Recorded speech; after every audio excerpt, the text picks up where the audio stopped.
Here I have Samsung Galaxy F34 and today I'm going to show you how to take screenshot on this device. So to do this, all I need to do is to just press combination of keys, power key plus volume down at the same time like this,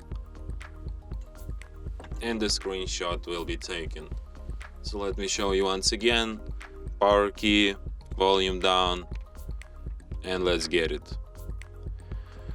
So one last time, power button, volume down button, and we got these screenshots. You can find them by going to gallery, and you can see them in this special screenshots album, and here they are. And from here you can share, edit, favorite, delete your screenshots and perform other actions from this list. And that's it. Thanks for watching.